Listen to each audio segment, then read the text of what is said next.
Uh, Thank you for taking the time to attend this webinar. I'm sure a lot of you guys have been webinared out throughout this whole pandemic. I appreciate the effort. I know we all would rather be out on a Saturday afternoon or early evening doing something else. So time is valuable, and I appreciate your being here. So uh, this is a hold on. I just need to clear. This is a brief outline for my talk this afternoon. After the introduction, I will be discussing what space syntax is and what are its key concepts. Then the prime cut of the steak, I will be discussing my research findings about Metro Manila. Then hopefully, if we have enough time and hindi pa tayo gutom lahat, we can maybe have an open discussion. Uh, Singapore is close to my heart. This is why when President Mark asked me if I could present, I said yes without hesitating. I lived in Singapore from 2007 to 2009, and I studied in NUS. I worked for a bit with PNP, then transferred to Sorbana to experience how they do planning and urban design. And my sister is currently taking her PhD in economics at NUS as well. So we're a family of nerds. I experienced the challenges of working in a fast-paced setting like Singapore, and I have enormous respect for our UAP Singapore brothers and sisters for continuing to strive and do well in that environment. Importante na mapakita natin sa mundo na kaya natin makipagsabayan sa trabaho at pag-isip. Na hindi lang tayo pang boxing at pang kantahan at pang basketball lang. Dala ko yung attitude ng pagkakiyaso ng Singaporeans nung umuwi ako sa Maynila. Pero syempre, you realize agad na the value system that we have here in Manila is very different from how things are in Singapore. I work for my dad. I work with my dad and our partners in our office. And I'm happy to see some of our colleagues and former office alumni attend this talk. Minsan, kakantsawan ako ng tatay ko pag masyado ako nagmamadali or nagagalit sa context ng Maynila. He'd jab at me and, ano, Licon nyo, may nabago ka na ba sa Pilipinas? Wala pa, no? So, we'd laugh and jest. Pero I think it's a shared experience, not just for myself, but for all global Filipinos, and there are a lot of global Filipinos, about their frustrations on why things are the way they are in the Philippines. Especially if you see and compare how other countries are doing it, lalo na within the ASEAN region, because it's very easy to contextualize and compare, okay, our cultures are not very different. Corruption and dysfunction, social dysfunction is very consistent in other countries as well. How come they're doing better and we are not doing so well? So there are underlying reasons for this, and I think it's easy to dismiss a lot of these things as part of our culture, not having discipline. There are always underlying issues that we need to discover and understand, and part of this research is related to that. Tingin ko yung talagang tatatak sa utak ng any architect or anyone living in Singapore is yung public housing system nila. Di ba, you can ignore the iconic buildings. Malaki yung chance na if you lived in Singapore, you lived in a public housing estate. And I remember this, I carried this with me when I moved to London for my master's degree, because I realized that, I remembered that Singapore patterned their public housing estates from the United Kingdom's social housing estates as well. So it's a curiosity why things worked in Singapore, but for the rest of the world, in the West, public housing estates have failed. So these estates are known worldwide as ghettos for drugs, crime, and racially disadvantaged communities. What's worse is these failed estates were used by neoliberal economists to help prove that government is inefficient, inept, and cannot be trusted in delivering goods and services to people. Ito yung proof na ginagamit ng mga ekonomista and private businessmen to say na government should stay out of development. Development housing should be the realm of private corporations, private businesses, because obviously government can't make things work for public housing estates. Ang suspecha ng scholars noon, kaya nag-fail yung public housing because pangit yung brutalist boxes, and they're not warm or community-oriented in design. So if you think about it, it's very shallow. Pero saan nagkatalo? Bakit nag-succeed ang public housing sa Singapore pero sa UK and sa West hindi? And that's where space syntax comes in. Space syntax was first used to understand the failure of British public housing estates. And it was developed by Bill Hillier and Julian Hanson of University College London in late 70s, early 80s. I was initially used to uncover, it was initially used to uncover the spatial causes of social decay and disorder within England's public housing estates. Obviously, mas economically disadvantaged yung mga nakatira sa estates. There's more poverty in the estates. But the question is, why are these estates becoming territories for gangs and criminal behavior? At first, they thought social behavior was influenced by the ugly brutalist architecture of the estates. Then they found out through space syntax that estates were planned and designed to create segregated pockets of so-called defensible space. Now, in the end, these defensible spaces become the territories for gangs and drug dealers. This is the first example of unintended consequences. I'm sure the housing planners really intended to create clusters of open space with buildings around them, because that's the prevailing thought of planning at that time. But because the ideas were not tested or supported by evidence, and chances are, people fall in love with pretty drawings without understanding how spaces really work and taken over and are used by people. It creates these unintended problems and social dysfunctions. So the heart of space syntax is how space can be represented as actual lines drawn as the straightest, longest line that passes through open spaces in a city or a building. So each street or segment can be represented by actual lines. You can also use actual lines to represent space within buildings. Now, actual lines are based on how humans see and move through space. Because our eyes are forward-facing, we understand space as linear paths, and that's how actual lines represent our movement through space. So as a spatial representation, I'm just defining the limits of the methodology. One-way streets are not factored in the analysis, because if you think about it, a one-way street is just an imposed rule on a space. It's only these rules that are saying and declaring that you cannot counterflow. Essentially, the space is there and can be used whichever way is needed.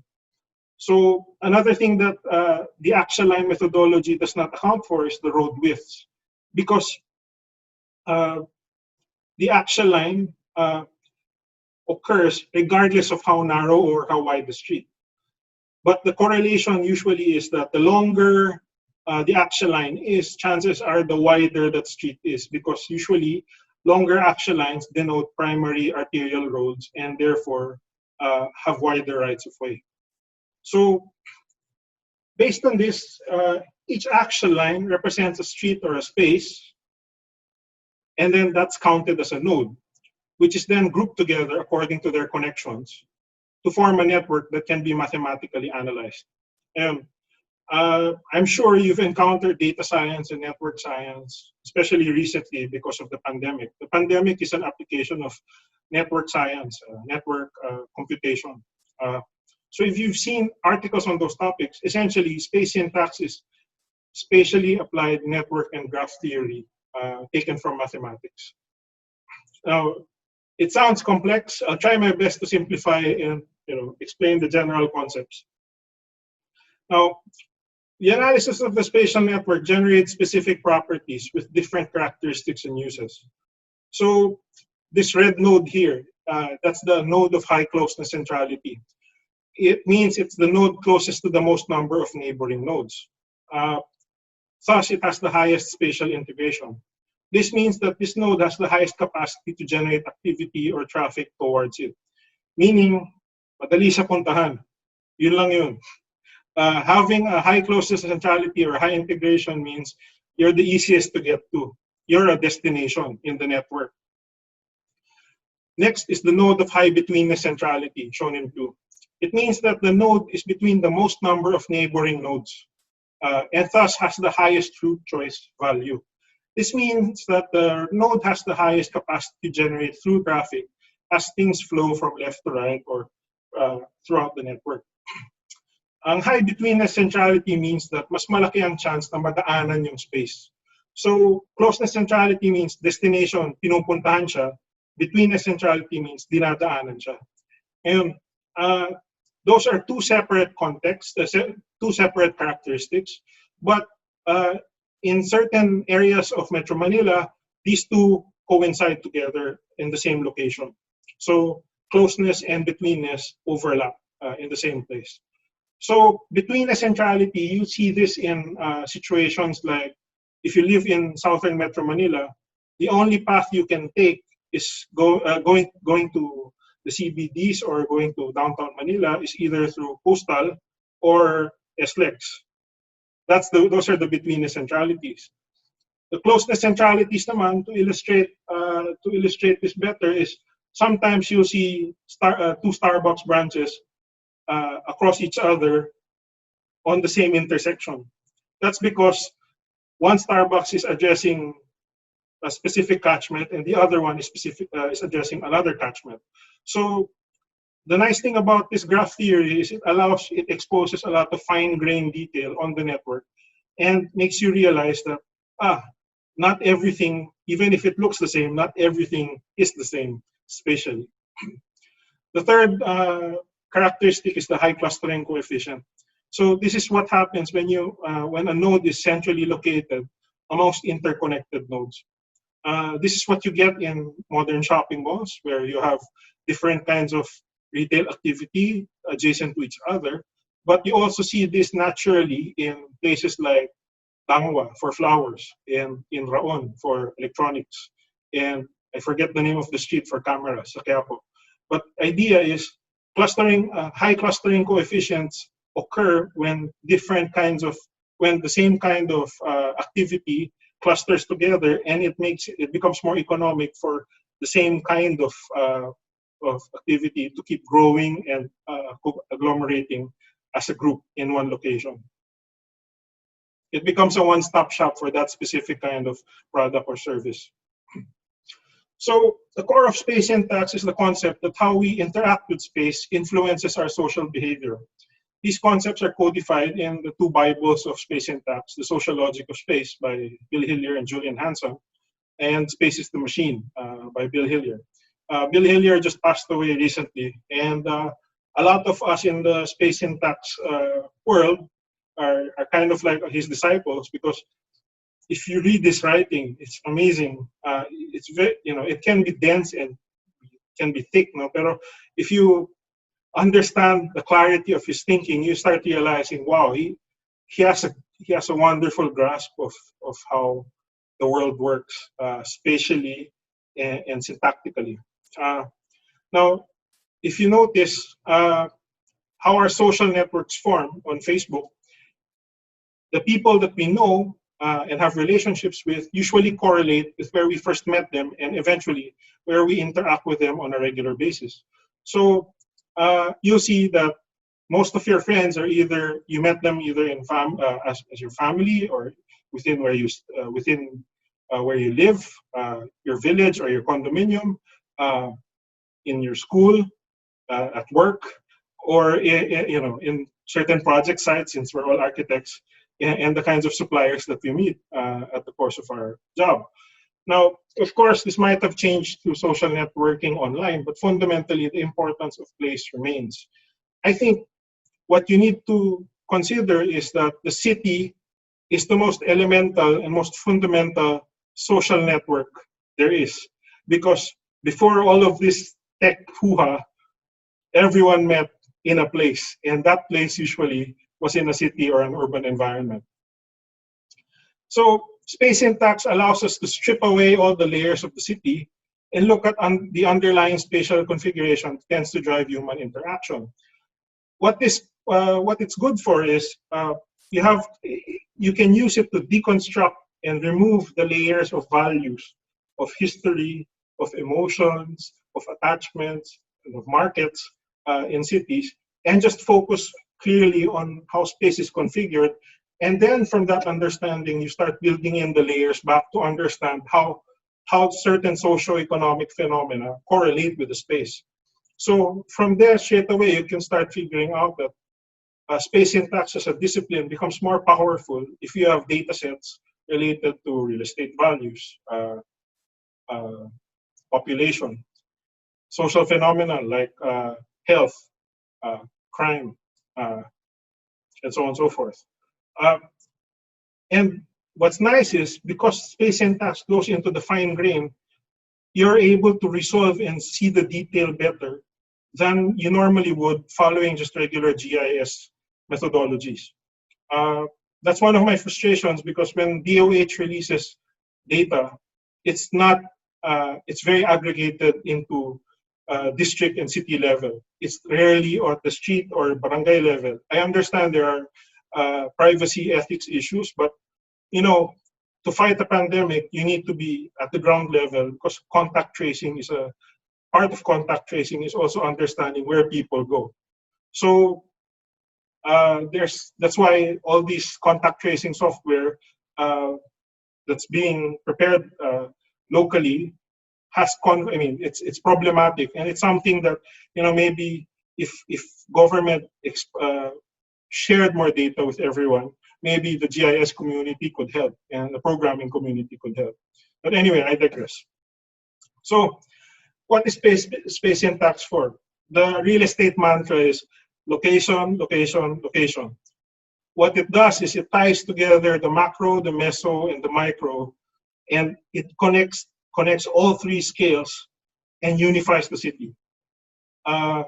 It doesn't zoom in myopically into one thing. What you see is the whole and the parts as one in one go, and because of that, you start gaining an appreciation of the bigger picture for the whole. Because the problem with urban planning and design is the tendency is to go tactical and to describe the parts of the elephant. You know the parable of the blind man and the elephant, right? Space syntax allows you to step away and see the whole picture. Now, moving to key concepts in space syntax and their use cases. The first key concept is that of natural movement. Basically, this concept states that people and vehicles naturally move through the most accessible portions of the spatial network. Common sense. The more accessible a segment is, the more likely people and vehicles will pass through it. So this is a actual model of the city of Tianjin in China. And they did this without any actual pedestrian or vehicular counts initially. Now, what they did was they overlaid the city data on traffic counts, and they were able to establish a 72% correlation with the spatial network. Now, to explain it architecturally, a 72% correlation in social sciences is very high. It means that there is a clear relationship between accessibility and natural movement. So this concept of natural movement, in a way, it's almost a law in space syntax. And the decades of research that has happened at UCL and in other universities has tested natural movement across different kinds of city typologies and climates and settings. And it's consistently, this natural movement occurs.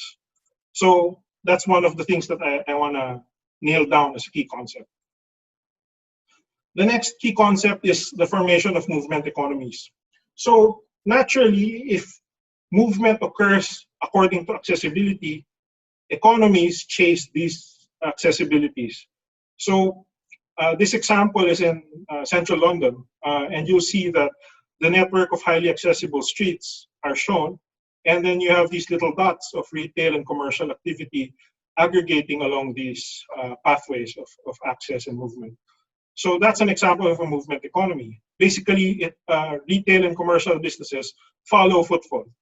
But The movement economy has to be enlarged as a concept because it also includes antisocial behavior. So you have these little bubbles and clouds in the spatial network, and these bubbles and clouds are uh, actually crime hotspots that the London Metropolitan Police records. And if you notice that outside of the Liverpool Street Station complex, a lot of the crime occurs in parts of the network that are quiet or less active and that don't have eyes on the street, meaning walang retail commercial shops overlooking that street, that segment. So this information changed how the London Metropolitan Police does their patrols. Because, of course, in the time of austerity, you cannot patrol everywhere. So rather than focusing their patrols on the areas that are already very well monitored by a lot of people and by a lot of shops, they decided, okay, we will step back maybe 1 or 2 turns away from these high streets and we'll do our patrols there.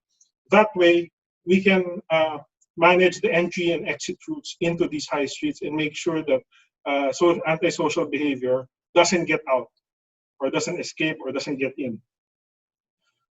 So that's the second important concept, movement economies. The third key concept is called the differentiation of the dual network, the foreground and the background network.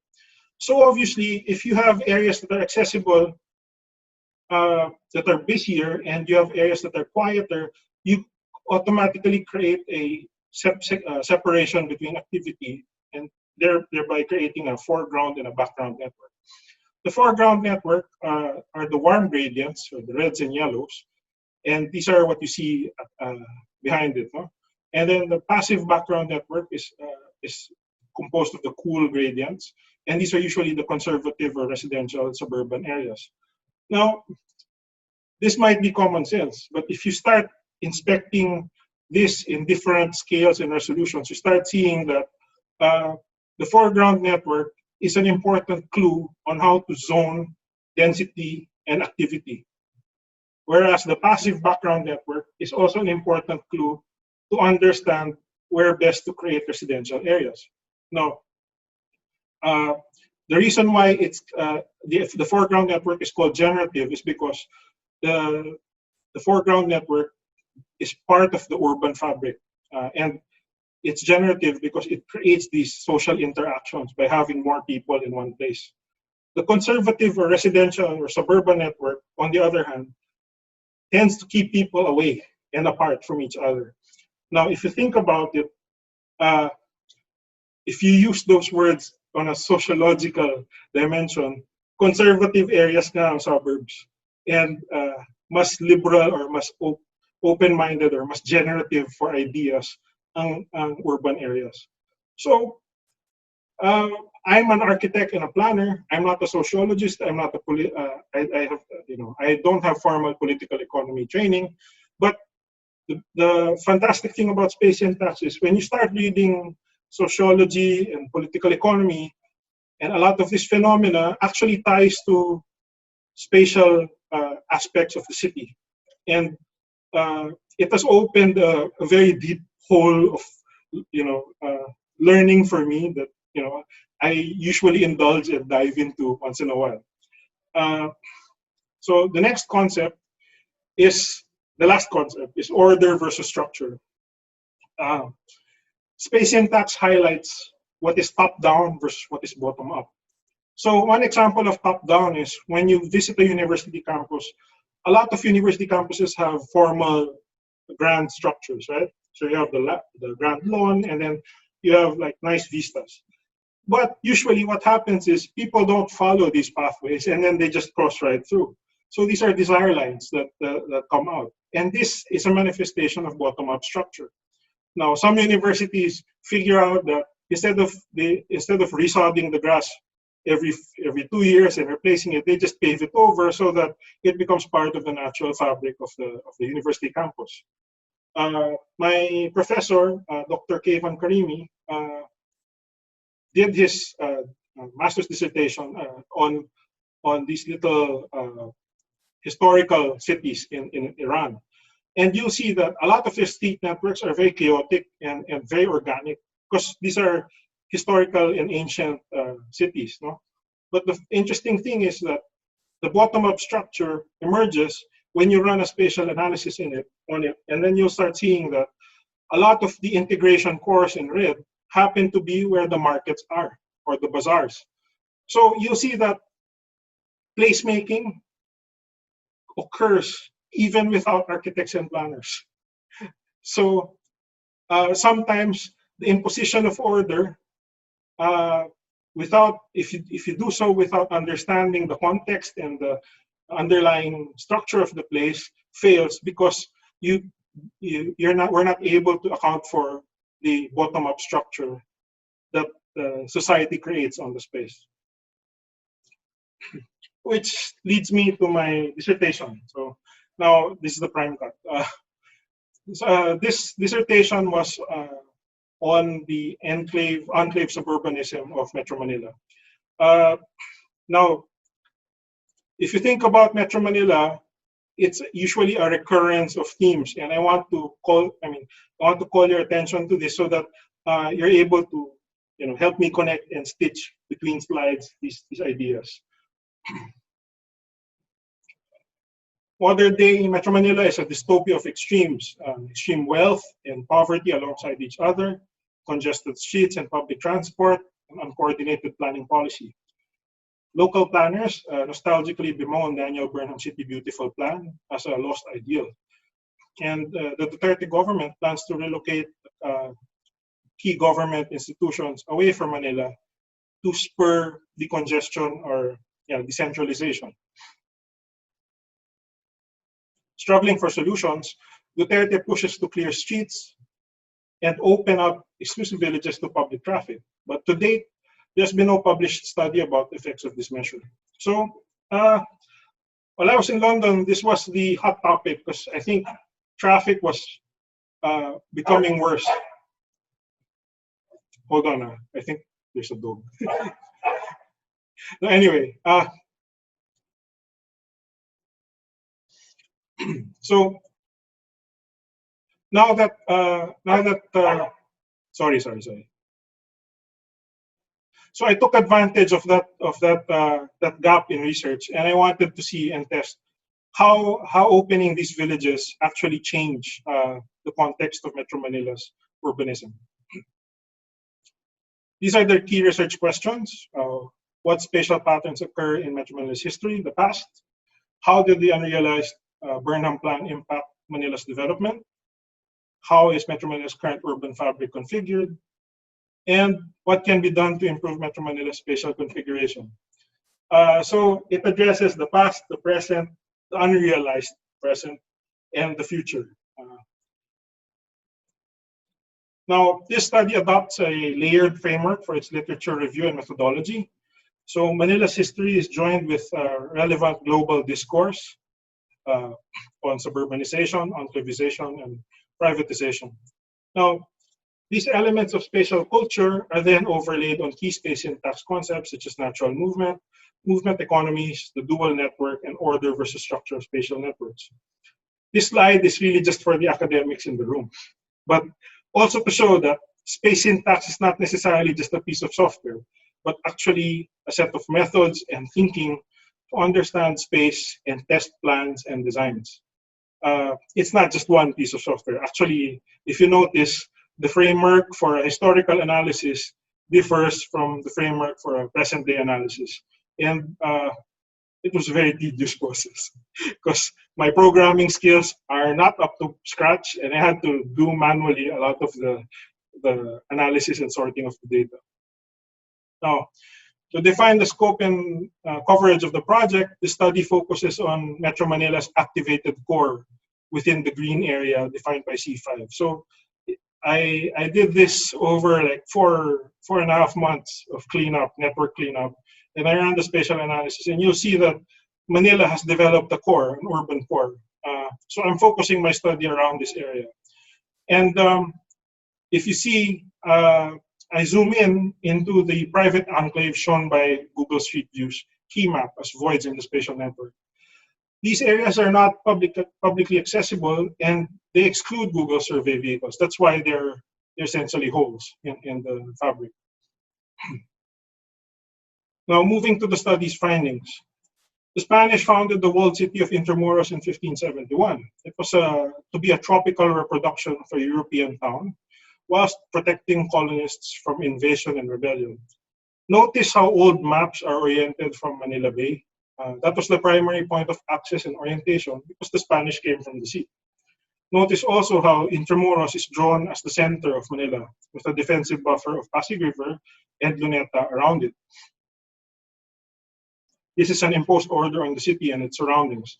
The popular interpretation is that by placing Intramuros in the center of the city, its guns are aimed at all the native settlements, like a panopticon. If there is social unrest in Binondo, the Spanish just have to fire warning shots at the river.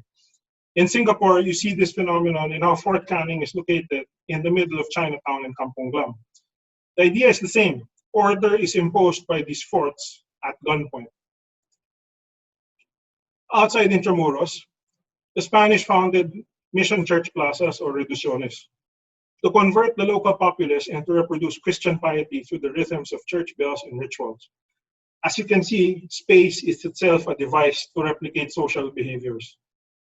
So what Catholics do in Spain, we likewise do with even more bravado and flavor in Manila.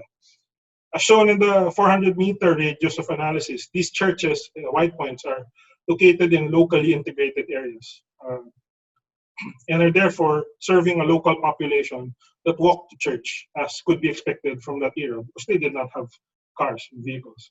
So this is an 1898 spatial graph. Even though the Spanish saw Intramuros as the center of Manila, Binondo or Chinatown rose as the integration core of Manila's spatial network, thus becoming Manila's primary trading district. Now, the irony of this is not lost on many Chinese Filipinos that I tell this story to, especially since the legacy of discrimination and exclusion is still felt strongly today. The Sangli Chinese Filipinos were relocated several times, well, a handful of times. First, trading within Intramuros, actually within this area. Then outside it, across to Arroceros. And then eventually to the present Chinatown in Binondo. Now, the irony of this is the marginalized by circumstance also becomes the primary position. Now, Binondo's main shopping street, or our shopping street, Calle Escolta, takes its name from the royal escorts camped on it.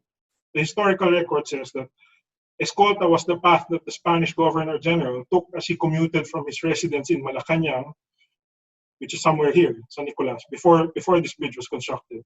The Spanish Governor General commuted back and forth between Malacanang and Intramuros. That's because the Governor General tried to avoid the intrigue of living inside Intramuros. Because, of course, he had to be around a lot of the Spanish colonists, the officials. So to escape from that, he lived outside of the city. Now, because Escolta was deemed safe because of the royal escorts, Escolta became patronized by colonists because it was a safe space where they could transact with locals and do their shopping. In a way, Escolta could be called Spanish Manila's first secured shopping mall, with the royal escorts, our first blue guards. Welcome, Ma'am Sir. Outside of Manila, the Spanish grant control of land and labor to their preferred elite. While originally all land was controlled by the friars, through centuries of trade and interaction, these lands ended up directly controlled or owned by the colonists and local elites or chieftains. The system is called encomienda and becomes the backbone of colonial production. So straight away you see that by through the encomienda outside of Manila, a lot of land gets divested in terms of control and semi-privatized at that time. Now, the Philippines is then transferred from Spain to the US in 1898. Shout out to Dr. Ian Morley. Thank you for taking time. Under McKinley's policy of benevolent assimilation, the US brings modern civilization to its shores. As part of this, the renowned planner Daniel Burnham prepares his 1905 City Beautiful Master Plan for Manila. This radial concentric grid became the basis for what could be our modern circumferential road network. And geometrically, the intention was to create a center and focus at today's Rizal Park. That's the government center. Burnham assimilates the Spanish mission churches as part of his radial concentric grid, and then defines the government center behind the walled city to replicate America's democratic values. So not even talking about the Beaux-Arts or the neoclassical architecture, just talking about the space. The intention, is to replicate these ideals, these democratic ideals. And you see that in a lot of our American capitals outside of Manila. Burnham meant to unify Intramuros, Binondo, and the new center as part of the core of the city. So in a way, if you think about it, Luneta, the government center, is like a hand like pulling things together, these different parts together as a whole, across the opposite side of the Pasig River. But instead, the analysis shows that Burnham inadvertently pushes integration away to the red areas as shown in the north and south of the Pasig River. This manifests today in how dead and empty Luneta and Intramuros is, and how for some time Binondo and San Nicolas were also decaying and blighted. All the action and energy of downtown Manila is present in New Belt to the north, where all the universities are, and in Taft Avenue and Ermita to the south, where also the Southern University Belt is. Now, it's another good example of how an imposed order or a geometric drawing or pattern fails to consider what could happen actually from what kind of actual bottom-up structure comes out from that imposed order. So I think it's important to maybe disabuse ourselves from the romance of the City Beautiful plan, because there are limits to it also. I'm sure there are aspects of it that would have been nice, but because it was not fully executed, it's no point crying over spilled milk.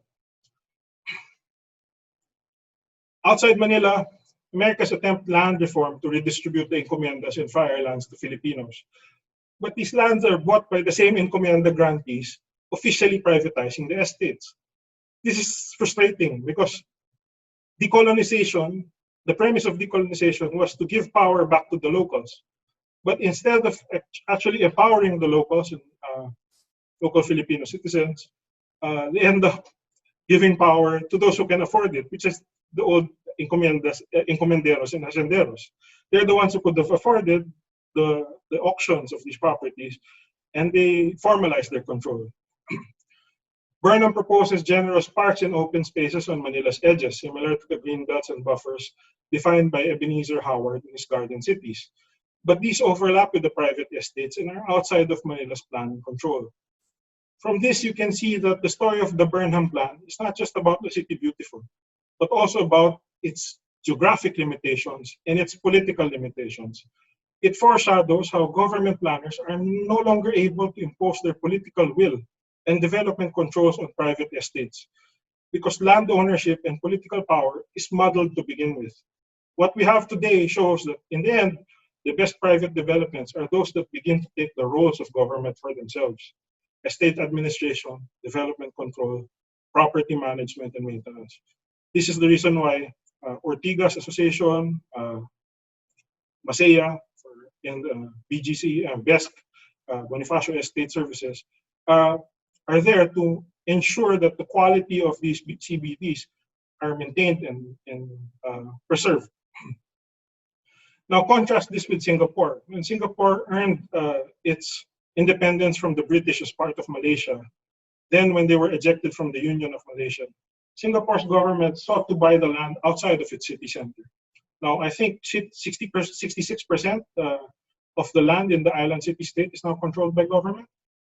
This enables them to plan and implement development in a very coherent and top-down manner. So we're like polar opposites in terms of what happened after post-colonization.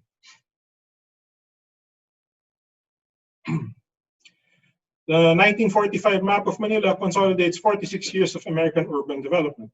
William Parsons lays the Burnham radial grid and rezones riverside waterfronts for industrial uses outlined in purple. So a lot of the riverside avenues that Burnham wanted to implement. And, these nice open spaces disappeared because William Parsons had to reallocate these parcels for industrial use. Access to the river at that time was vital because that's how raw materials and finished products were brought in and out of these parcels.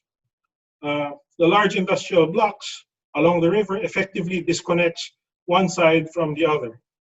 And this leads to the north-south separation of Manila's integration cores in red.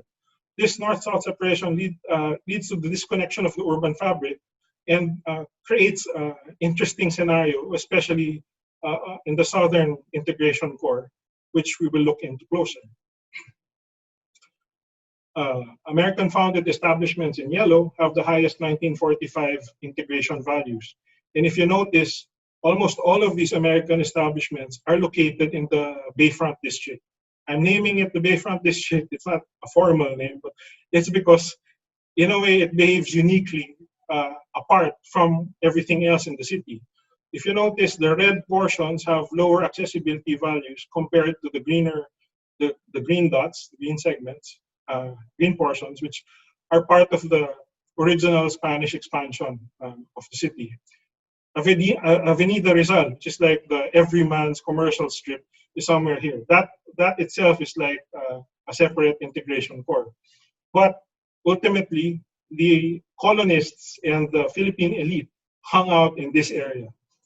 If you think about it, Burnham's southern integration core behaves like a separate enclave. So it's less of a Manhattan and more of a Forbes Park, except that the walls are not present. It's buffered by Estero de Paco, Harrison Park, Luneta, and the Pasig River.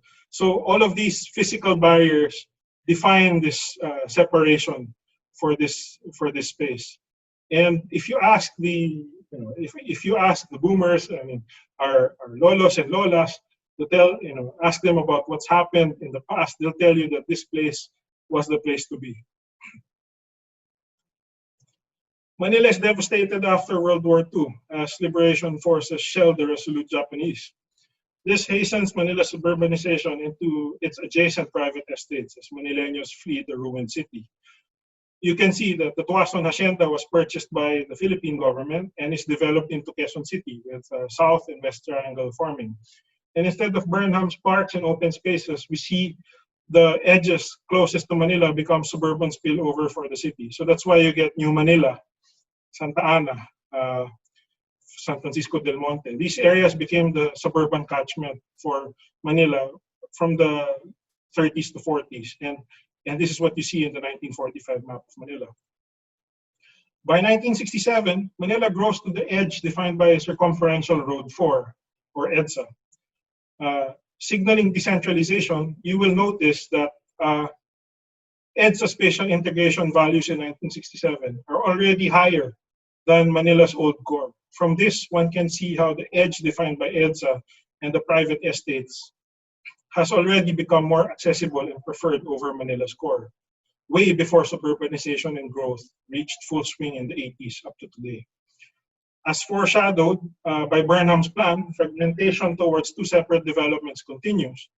Quezon City to the northeast is the new capital, and Ayala's Makati, which is the new private edge city to the southeast. We'll look into those two clusters. Quezon City was envisioned to be a city for workers and the common tao. It was planned ambitiously with monumental scale and grand roads. There's also a social housing aspect with all the housing projects around the civic core. No? The large blocks in the civic core were to house the compounds of various national government agencies. The irony is that instead of making government accessible to people, it effectively suburbanized the city for cars and against pedestrians, thereby creating segregated government enclaves as shown by the cool gradient on the pedestrian graph. This is another example of the difference between an imposed order versus the actual underlying structure. Next time you see a nice geometric pattern on a site or a building plan, be conscious that it could create something else from what was originally intended. I think if you've had the chance to, process some papers or documents with government institutions around this area, you'll know how hard it is to get around without a car or without public transport. This area is a virtual no man's land for pedestrians. This signals what was happening to the south. Mirroring the public housing in Quezon City, Ayala's Makati becomes Manila's first modern business district, planned around what used to be Nielsen Airport's runways. This was then surrounded by gated villages catering to Manila's elite. Now, Forbes Park was the first gated community. Parallel to Makati, although in different times, are similar privately developed edge cities like Araneta Center, Green Hills, and Ortigas later on in the 80s. These sprung up to take advantage of the already higher spatial integration values along EDSA. Today's Metro Manila sees the rise of these private edge cities as night shift call centers turned them into 24/7 mixed-use CBDs. Of course, this was before the pandemic. Similarly, privatization of government land creates vertical enclaves with new office, residential, retail, and amenity square footage. So that's DGC, which is privatized from Fort Bonifacio, and also the reclamation area, which used to be government land and it was privatized. Now, looking closer into the spatial analysis of the CBDs, I plotted their accessibility values, and the study finds that the aggregate accessibility values of the CBDs, shown as a red line in the graph, so this is the accessibility values of the CBDs, you'll see that for lower range movement, 400, 600 meters, 800, 1 kilometer, 1.2 kilometers, which is the maximum range for pedestrian circulation, you'll see that the rest of Manila actually has higher pedestrian values than the CBDs. It means that the CBDs that we have are themselves hard to walk in and hard to move around in. But if you look at, if you look at the rest of the graph for these CBDs, they start picking up with higher accessibility values for longer range movement from 2.5 kilometers, 5 kilometers and upwards, which is global integration. So it's no secret why JICA's Metro Manila road study, traffic study, emphasizes and shows that EDSA will continue to be the most relevant, most important pathway to access these CBDs, because there's no other way to get to them anyway. You cannot walk to them because they're not configured to be accessed by pedestrians. Thinking in the current context, this is also why I think bike lanes to these CBDs are vital, because people can bike from 2.5 kilometers and up. 15 kilometers might be on the upper limit, but anyone who is willing, if we are able to give them protected bike lanes and enough facilities to protect them, people can leave their cars and choose to bike to these CBDs. So moving forward, the dominance of these CBDs is confirmed further by clustering analysis of these commercial establishments and businesses. These include catering, F&B, retail, and services. And this shows how the biggest, hottest clusters of commercial activity form within these private CBDs. Outside of Metro Manila CBDs, these commercial establishments, shown in warm gradient, are more accessible to surrounding streets. This shows that outside the CBDs, businesses tend to locate in front of streets, along pathways of natural movement. In Singapore, you might see this in places like Balestier Road, in Geylang, where there's an active street frontage and it's part of a vibrant urban environment. I think areas around Bugis are like that as well. And if you notice, if you go to these places in Singapore, they're very different from the rest of Singapore's fabric, because the rest of Singapore's fabric is very internalized and clean and neat. There's in these key areas like that I mentioned, you experience Singapore as it was before, with the 5 footways and in a more pedestrian scale. Now, interestingly, within the CBDs, these commercial establishments show up in a cool gradient with lower accessibility values. This shows that the CBDs themselves are not also accessible to pedestrians. And in a way, it shows itself when you try to walk from Salcedo Village to Legazpi Village. For you to get out of Salcedo or Legazpi, you have to make so many turns and walk so far just to cross Ayala Avenue and to get to the other side. That kind of movement is easier done easily if you were on a car rather than if you were walking. So our CBDs are really not configured for pedestrians. Now, the interesting thing is most of the commercial activities inside the CBDs instead correlate not with street accessibility, but with building footprint size. So you'll see that the business establishments are all in yellow, and the yellow is the size of the building footprint that they occupy. This points to how business establishments inside the CBDs are internalized within shopping malls, which have large shopping malls or large floor plate offices, large parking podiums, and garages. These are responses to the Philippine climate, and in a way, these are also real estate markets privatizing value capture of users and visitors. It also shows how the CBDs are configured for cars. So you drive to the CBD, and then once you're inside, you're stuck inside the building. This unnatural movement and inherent inaccessibility is the result of privatized architectural and infrastructural enclosure of the city indoors. Now, this is the phenomenon you see everywhere, even in the West, and even in Singapore's new developments. Most are large footprint buildings with internalized circulation and spaces. They are themselves mini cities. Now, zooming out and looking at the building fabric of Metro Manila's core, you will see that the formal CBDs have big floor plates in yellow, while smaller building footprints in purple correlate with many informal settlements and slums. Look at how the two colors intertwine. Look how the working class seek to be nearby and populate near our CBDs, and how the white boundaries of the CBDs effectively keep them out. This is why I say the CBDs are themselves enclaves, no different from intramuros, just without the walls. Now, these CBDs are also surrounded by gated exclusive villages. Originally planned to keep post-war bandits and Cold War communist rebels out, they now secure their residents against prying eyes and kidnapping syndicates.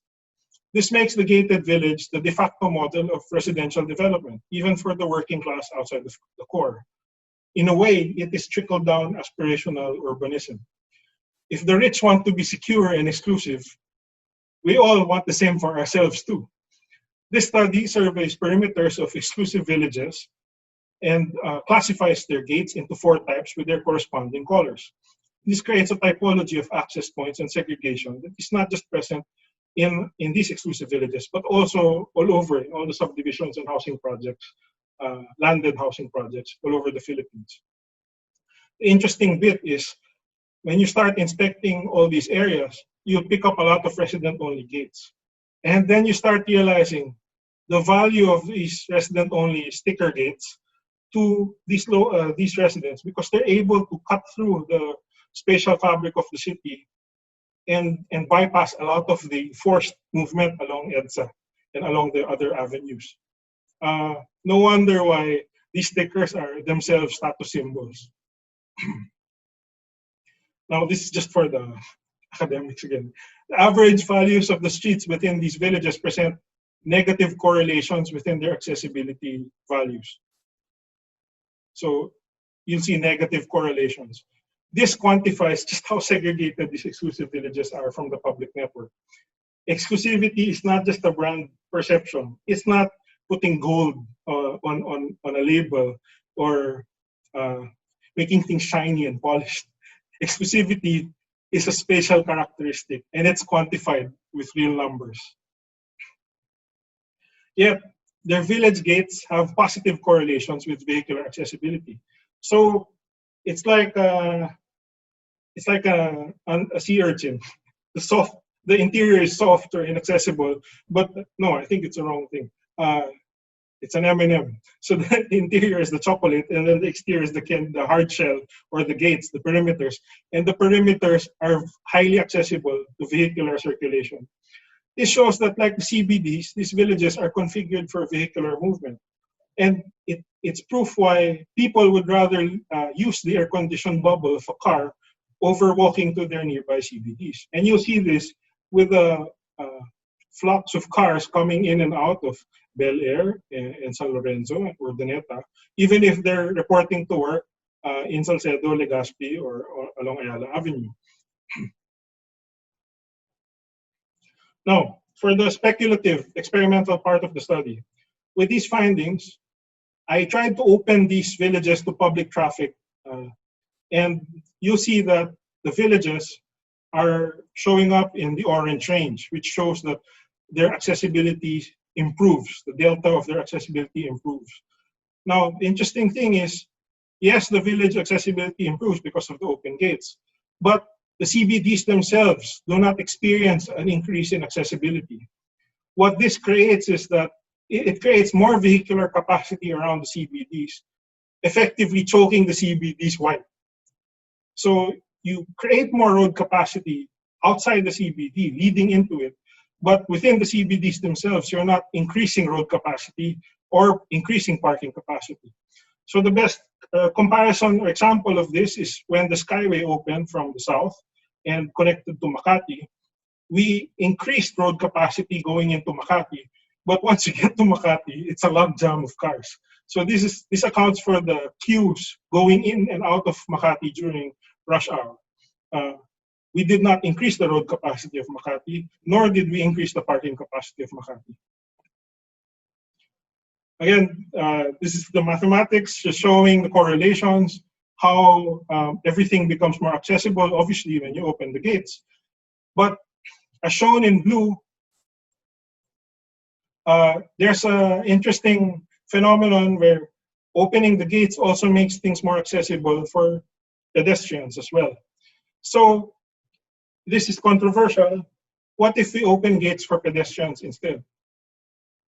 And you see that opening gates for pedestrians instead actually benefits the smaller enclaves, the smaller villages, like Green Hills, Bel Air, and maybe parts of Valdeverde.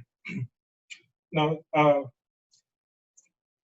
if you notice, they're smaller and more compact, and it shows that they have a potential to become more pedestrian friendly.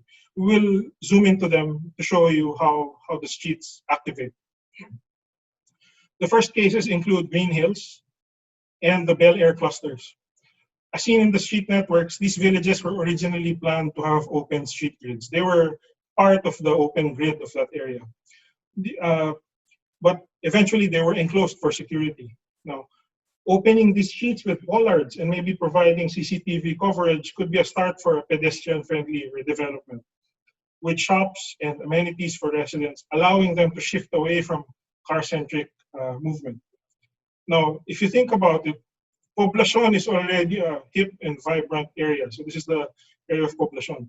It is like that because, not just because of its adjacency to the Makati CBD, but also because of the pent-up circulation and demand that is kept away by the gates of Bel Air and the surrounding villages. Supposing we were to open these gates along Bel Air and these villages, that vibrancy spills into these villages. In a way, this quantifies how much money, how much potential commercial revenue all these villagers are leaving on the table by insisting on their romantic notions of suburban living, when in fact they're right next to high-rise buildings. In cases with introverted street layouts within the Valle Verde belt, there are possibilities for limited redevelopment in the form of encircled yellow strips. These could be good for local shops, restaurants, and services for residents only. From this and the previous examples in Bel Air and Green Hills, you can see that there's a lot of nuance to opening gates. It's not simply opening gates to traffic, and in a way, space syntax is very powerful in identifying these fine-grained bits of the city. if I live in Valle Verde or Green Meadows or Corinthian Gardens, I won't need to bring a car to go to Mega Mall anymore to get a haircut or to do my necessity shopping or my chores. If these segments are activated with neighborhood retail that is for residents only. I think that in itself could take away a lot of cars from the road leading into Mega Mall. The last case, Makati's Dasmariñas Village, is a very intriguing case because it presents high pedestrian integration. Now, if you notice, it also has a coarse grid of streets with large building footprints. Given the earlier correlation between business establishments and large footprints, one can project and imagine that Dasmariñas, if you lift restrictions, could evolve to become a densified and urbanized enclave that maintains its exclusivity, like a midtown Manhattan. There is potential for it to become more sustainable and reconfigure for local pedestrian movement. Actually, the additional bit about this is when I run the spatial network analysis and open the gates to Dasmariñas, the accessibility values and the integration values of Bonifacio Global City drop. So you can see straight away, Dasmariñas in itself is actually a more natural extension of the Makati CBD than the BGC area.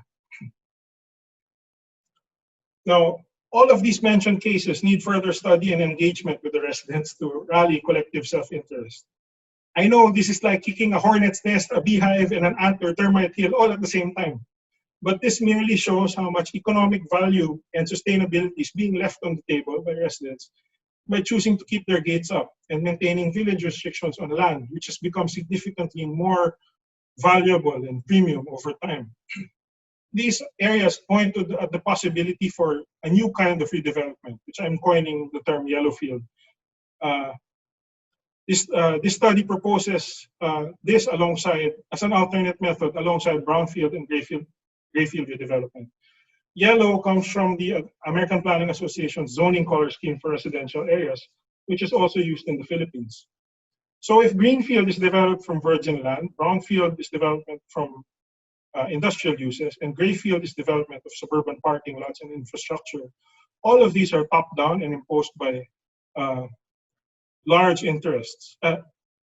So contrasting to this, maybe yellow field is a new form of redevelopment that is bottom-up and can be driven by the interests and for the benefit of village residents, if they choose to do so. Now, as an example, a look at southern Metro Manila, analyzing for 400-meter walking integration, presents untapped centralities within our existing subdivisions and villages, which have the potential to become managed neighborhood centers for activity and transport. Space syntax can be used to identify all these structural centers in the fabric and become a guide for fine-grained rezoning of use and density. If we all can shop and work and recreate within these local centers and within our neighborhoods, then we can live locally and more sustainably and spend less on gas, get stuck less in traffic, and create a more walkable neighborhood as a probable reality. Also, it reduces the risk of infection if you don't have to ride public transit and force yourself, along with the crowds, to go to the CBD to report to work. I think the pandemic has emphasized the need for living locally as the new normal. So that's something that I want to leave with you. This is my last formal slide. No? The rest are just recap. So recapping, key spatial patterns and enclaves recur in Manila's history. With Spanish Intramuros, the Bayfront District, Quezon City's government compounds, and Manila's suburban private edge cities. It's important to note that enclaves naturally occur elsewhere as well. It's not unique to the Philippines. But I think what's unique to the Philippines is the size and scale of these enclaves.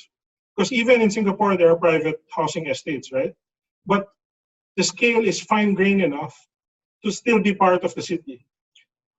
For us, we have entire sizes of neighborhoods. If you think about Ayala Alabang, you could plunk in another CBD on the footprint of Ayala Alabang. For question 2, Burnham's plan is romanticized and idealized, but it actually initiates some form of decentralization of Manila. I think we need to kind of add nuance and move on from this romance of the city beautiful, and really consider how do we revitalize the heart of Manila, and not try to keep restoring the past, because some things won't work anymore. For question 3, Manila's enclaves are configured for cars. Within the enclaves, business establishments are internalized within large building footprints, and unnatural movement occurs as the privatized city becomes enclosed. But enclaves are not necessarily negative. Maybe the better question to ask is, how can these enclaves be reconfigured for walking instead? And lastly, for question 4, opening villages adds to Manila's road capacity, but also triggers induced vehicular demand, thus worsening traffic around Manila CBDs. As an alternate proposal, the study unveils embedded potential within the exclusive villages for yellow field redevelopment, a proposed new form of suburban pedestrianization. In a global built environment of sprawling suburbs, overtaking cities and downtowns by land area, maybe yellow field redevelopment could be a new frontier in urbanism. Because if you think about it, there are more suburban tract housing all over the world than there are downtowns. And I think for us to evolve sustainably as a civilization, we need to use land more efficiently, and maybe help prevent sprawl and conversion of land, which could be used to grow food or to preserve nature. For some, I mean, rather than preserve them, rather than turning them into cities and suburbs. Salamat po. Thank you for listening. These are my contact details. We're offering the spatial analysis as part of our services, so please feel free to ask and to inquire. And I'd like to leave you with these Q&A actionable takeaways that maybe we could talk about during the Q&A. Thank you.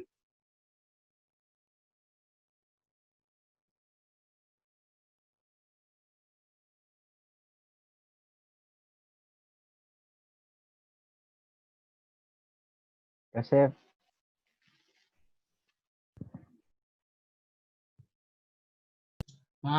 gutom na ata sila. Parang ano tayo, nag-aralin panlipunan noong elementary tayo. Maganda yung topic ni Architect Lian about sa Manila. Bagay na bagay dun sa Independence Day natin kahapon. So any questions? We can take questions for discussion and sharing. Ikaw, Architect Mark, anong take mo dyan sa sa topic natin? maganda siya actually, siguro kung mas mahaba-haba nga eh, 'di ba? Kasi parang panlipunan 101. Oh. Siguro bumalik yung iba sa atin nag-reminiscing nung elementary. yung dinidate mo nung nasa ano ka FEU, no? Ha? Ikaw, baka may tanong ka, sir. Sir question,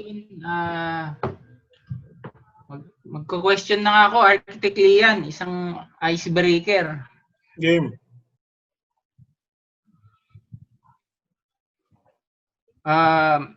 Yung question ko has to do with modern architecture. I think the danger in modern architecture and in same design in maybe urban planning and buildings are look alike. Meaning you could put any developments anywhere in the world, depending on its context and on its culture.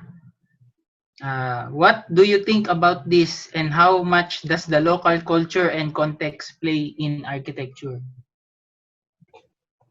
Okay. It's a tangent from what I discussed, no? Pero you see, modernism is the thing kasi is, when you talk about modernism, marami na kasing modernisms. Hindi lang naman yung 1950s po, mid-century modernism ang meron ngayon. There is a regionalist form of modernism, and I think there's nothing wrong. I mean, stylistically, wala namang masama if modernism is co-opted for more local conditions and local tastes. I'm very I'm very agnostic when it comes to style, because we're not beholden to a certain theme or aesthetic, because it's an era of pluralism. Anyone can do what they want as long as a client will let you get away with it. At the end of the day, do you have a client who will commission that building and build it the way you want it, diba? So I guess ultimately, it's a conflict of economics, because you can do all this gymnastics, but what for and at what expense? So yun lang. There's nothing wrong with modernism taking more regional variants. I don't see it as a threat to local styles or local ways of building. Both can coexist. I think the problem is when modernism is assumed as a planning style. If you start planning cities and think that they behave like buildings, that's a different matter. Because that's how you create Brasilia. That's how you create places that are not pedestrian scaled, not accessible, and with super blocks that are so far apart and so big na hindi na makatao yung city. It's all very car oriented. That's also the thing I was discussing this the other, with amongst friends, no, that there's a temptation to turn away from the street. There's a temptation to lift everything above the ground plane, the same way that Corbusier was talking about with Plan Voisin for Paris. There's a market study on the economic sustainability of buildings and developments planned facing streets. And in the long run, it is always more sustainable to have a street in front of you and to have people walking in front of you than doing all this structural gymnastics with overhead walkways, the modernist future that has been sold to us. It doesn't work. It doesn't work. Kasi bilangin mo yung tao umaakyat ng overhead walkway. Wala, iilan lang umaakyat eh. Kahit lagyan mo pa ng escalator, people will always prefer to walk on the street or on the sidewalk. So that's the danger lang. Stylistically, modernism and its variants has a place in architecture. But in urbanism, in urban planning and urban design, modernism has to be boxed in and limited to their scope and to their application. Thank you. Thank you. Thank you sa sagot, sir. Meron tayong susunod, sir, na question galing kay UAP SG Mylon Usbal. Architect Mylon Usbal.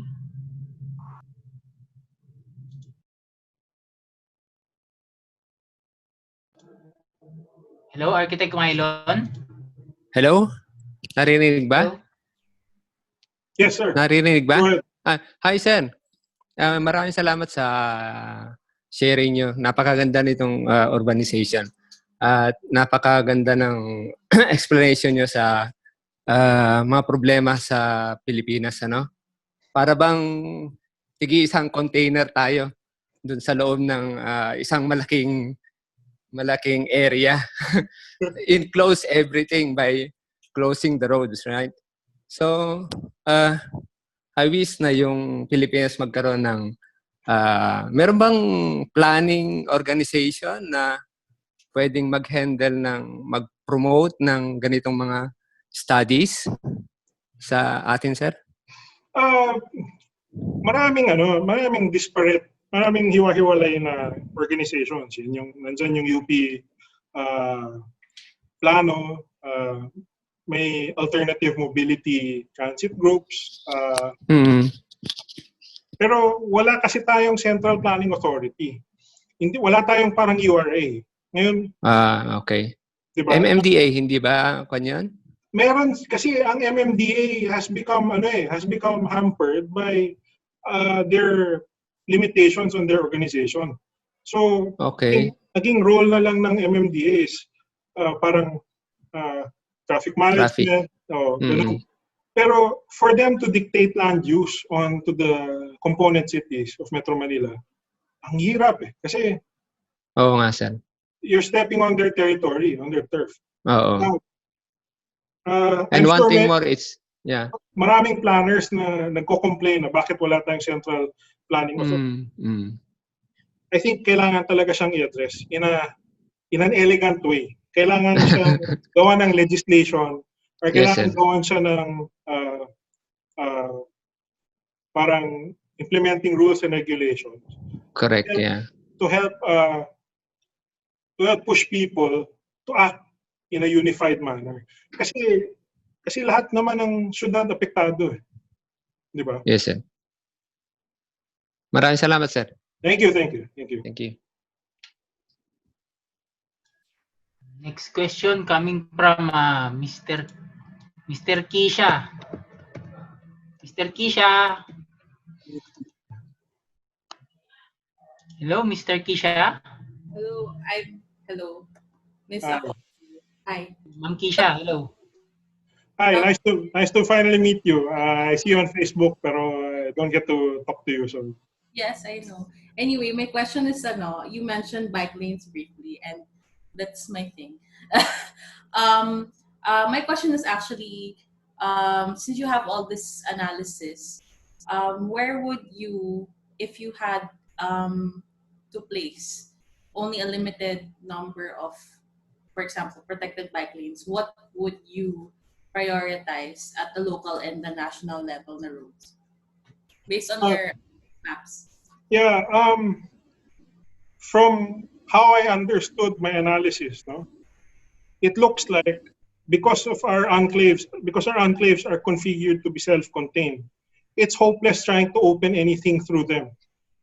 So at the end of the day, the bike lanes have to go through the main routes. Kasi yung global routes na yan din yung nagdadala ng circulation into the CBDs.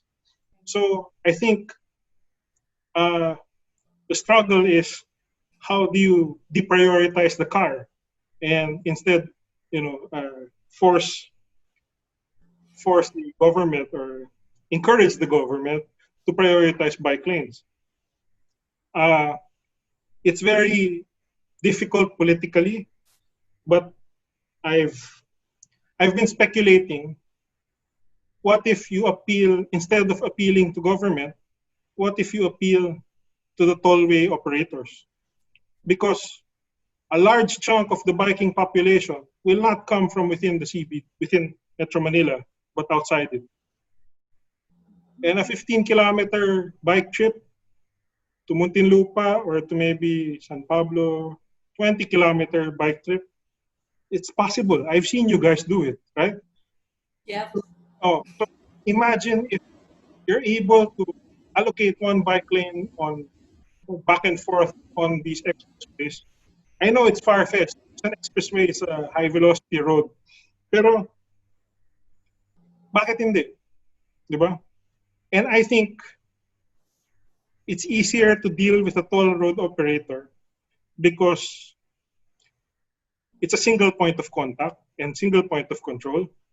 And the economic feasibility can be justified in unique ways because these toll road operators are also F&B conglomerates and so on and so forth. So, what if instead of a toll fee you charge for drinks or refreshments? Right? That could be the biggest domino that falls that triggers the cascading effect of bike lanes throughout. Kasi if hirap na hirap tayong i-shift ang EDSA and to have bike lanes, what if the roads feeding into EDSA had bike lanes? Then MMDA and all the authorities would start saying, oh, car ridership, bus ridership has declined. Everyone's using bikes. Maybe let's put a bike lane. Pero again, this is just a conjecture.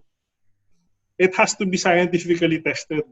And the problem is induced demand studies on and factor substitution of traffic to bicycles. It's not my domain. You might need to talk to Jed Okay. and all the transport economists. Baka mas alam nila yun. Yes. So, yun lang. Thank you. Thank you. Okay, thank you sa tanong mo, Ma'am Keisha. Multi-million dollar question yan, bike lane. Meron tayong question galing kay Ma'am Judith Torres. Hi, Ma'am Judith. Good evening, Ma'am Judith. Oh, hi. Hindi, actually, ang daming sobrang magandang questions dito sa chat. But I wanted to ask you, Poco, how do you market the service if people don't know what syntax is, spatial syntax? How do you market it? And maybe you should be marketing yourself to mayors. If only you could talk to MMDA. I don't know. I love the plan. I love it. Bawa ko sa'yo. Di ba? Lahat tayo siguro baw. Thank you. Galing. Thank you, Mr. Matalino. I've been, wala namang instant eh. It's hard to really roll something out. And even amongst the space syntax community in the UK, it's also very hard to explain what this is. Pero, as with everything in the Philippines, if you want to move a needle, you have to appeal to the private sector. So my marketing efforts have been to the private sector.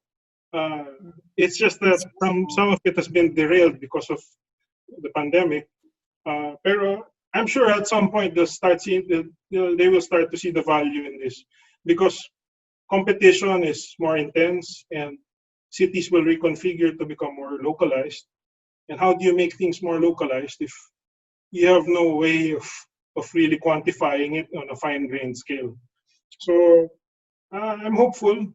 And at the end of the day, I was telling you before, and before I left for London, I fully expect to, I'm also preparing myself for the possibility that none of this flies.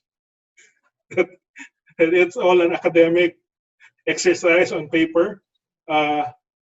It's a shame, but many people have tried harder and have done so with more vigor and with brighter ideas and have failed before. So why am I any different? Because this is very intelligent.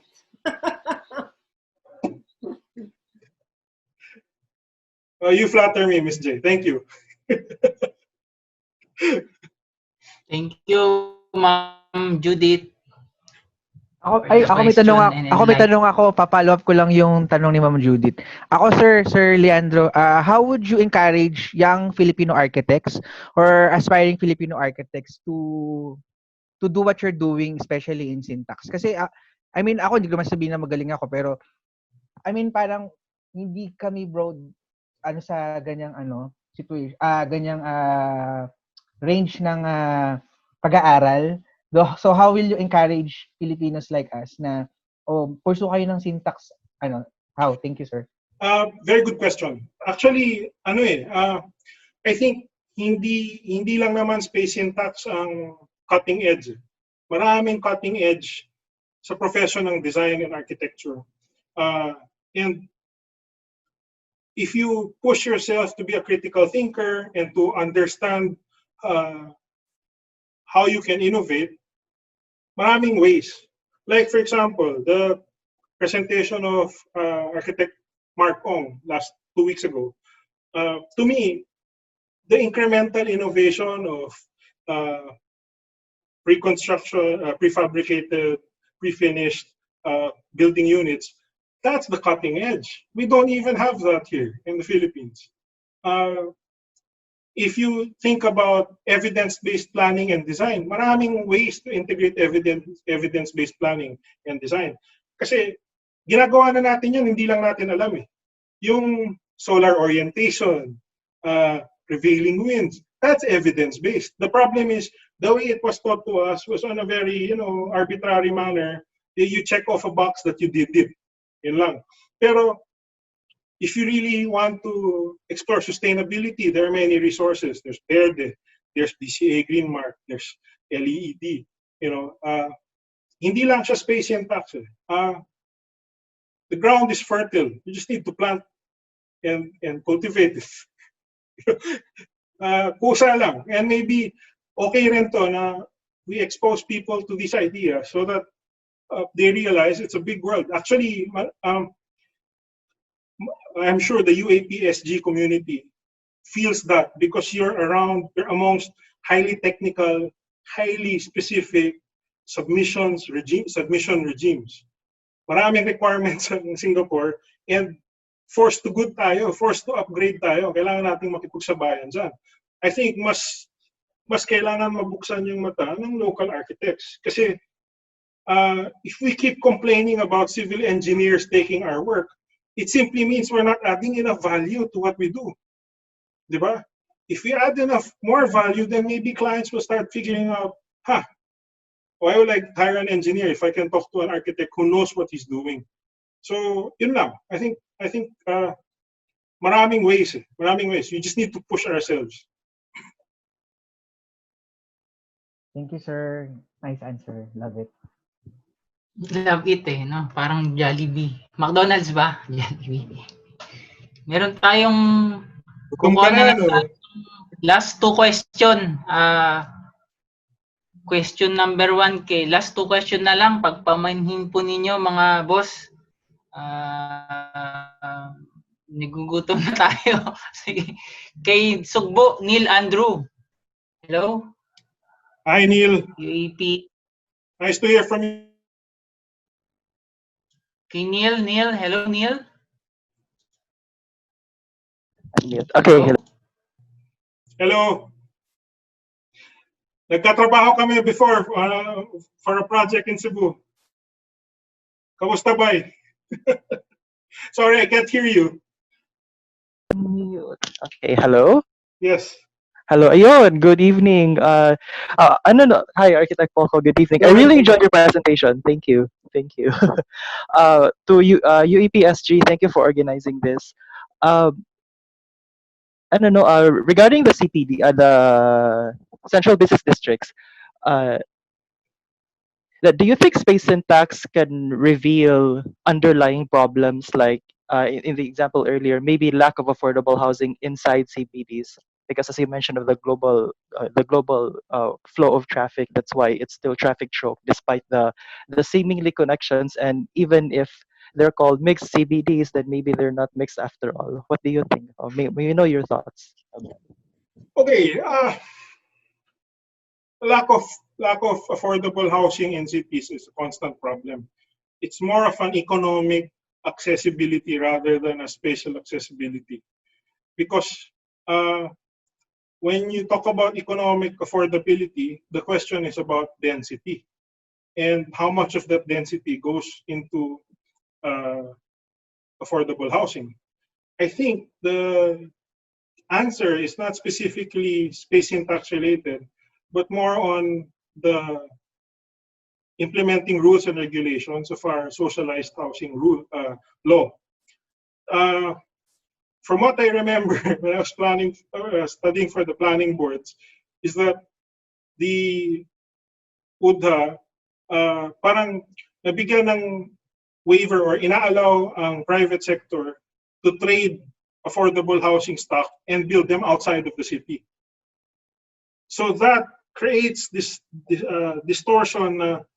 What was supposed to be in-city affordable housing is pushed out, far from access, far from amenities, and far from the jobs. Now, that is screwing with how our cities work. That's why, in a way, it also creates these informal settlements beside the cities. Because why would anyone spend 4 hours, 5 hours living far away, far from job opportunities, when you parang konting pagpapasensya and you will stay inside the city in less livable conditions, but at least you're closer to your job and closer to your source of income. So I think that's the weakness. I'm sure to try to change that, you will go head on with a lot of private interests. And problema yun.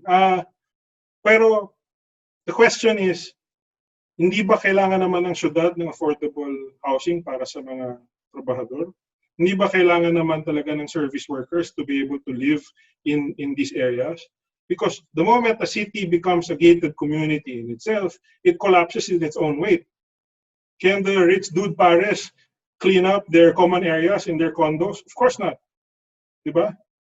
So there has to be a holistic assessment of the economics of providing housing for these CBDs. I tried to answer a very difficult rhetorical question. Thank you. Thank you for your inputs. I appreciate it. Okay.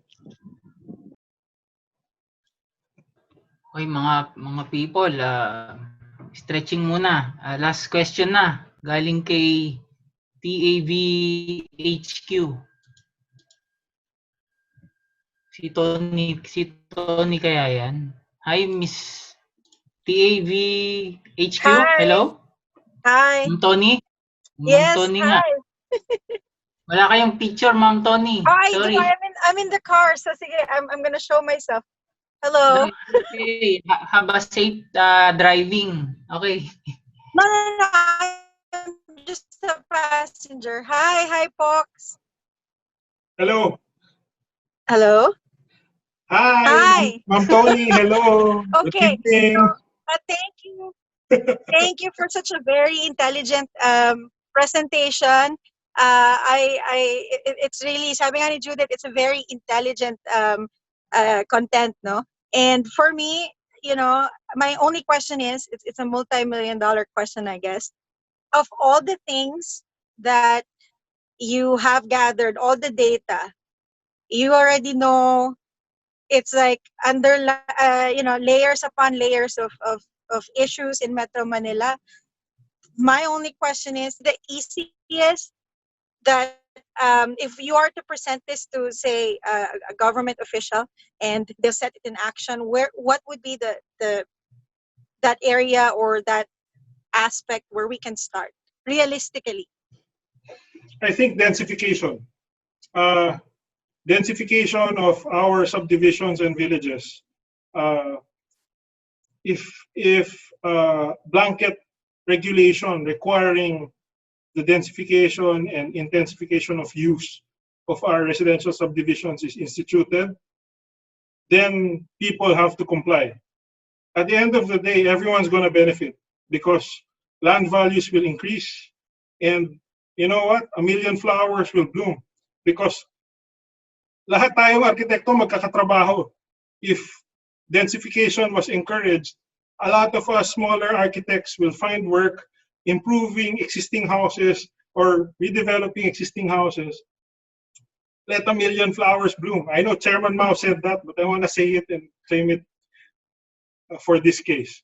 Because if you densify our subdivisions and villages, we will create our own urban villages. The problem is, it's been done before, but in a very haphazard manner. You have BF Homes, you have Doña Soledad in that area, and magulo eh. pero if proper planning controls and planning administration is instituted, a lot of these places could become much better. So yeah, that's my answer. If you get a blanket commandment from the new housing department, kasi bagong gawa lang, bagong institute lang yung Department of Housing and Urban Development. If ma-institute yung blanket requirement na yan, reform na yan, no choice, they have to follow. So yeah, I'd start with that. Oops, I agree. Thank you. I think, and I specifically liked what you said. More jobs for all of us. Somebody should present that already to the upper people. Thank you, Pox. It's a very nice presentation. Thank you. Haba safe travel. Joseph, Okay. teka lang, si Alcaldía, ipasok mo na, para, baka sabihin hindi natin siya tinawag. Si UAP Alcaldía. Sino yan? UAP Alcaldía, chapter. May question siya baka last na yun, last na. Hindi ko makita. Toto. Hi, hindi ko makita yung name niya Pero sabi niya, sir, sa tingin niyo po ba, what would be the biggest factor why HDB here in Singapore works but tenements in PH doesn't? I think I mentioned it earlier. It's not an architectural problem. HDB works because you have an entire institution and economic model designed to make it work. There are rules and social engineering measures designed to make public housing work. There are restrictions to the kinds of to how owners are able to acquire and dispose of units. Public housing in Singapore is seen as a need, not a investment. They're two different things. So if you invest in something as an investment, you want to monetize it. Public housing is different in Singapore because the intention is to provide a roof for all the citizens and to create a cohesive social fabric for its people. There are ethnic racial caps in public housing estates, and that in a way is very instrumental in how Singapore was formed. I only lived 2 years there. I'm sure my good friend architect Mark Ong would be able to answer in depth and more extensively, but ibang iba. Iba. So sa Pilipinas, hindi mo ma-expect yun kasi marami tayong housing projects na ginawa, yung Bliss, yung tenement. Pero one time, big time, and after that, iniwanan. Ang masama pa doon, the bureaucracies that gave rise to this were also very corrupt because they ended up favoring, during the past, they ended up favoring specific government employees and civil servants, not necessarily the poor who needed it. So that's the difference. Singapore sees housing as a life cycle part of the life cycle of its economy. Sa atin parang it's a disposable thing. We built it, we sold it, goodbye, and then 20 years later you see it falling apart. So that's the difference. Very well said, sir. True, I agree to that one. Yeah. I'm sorry we're not able to answer all the questions. Pero maybe you could disseminate na lang my email address so that they can ask if they want to.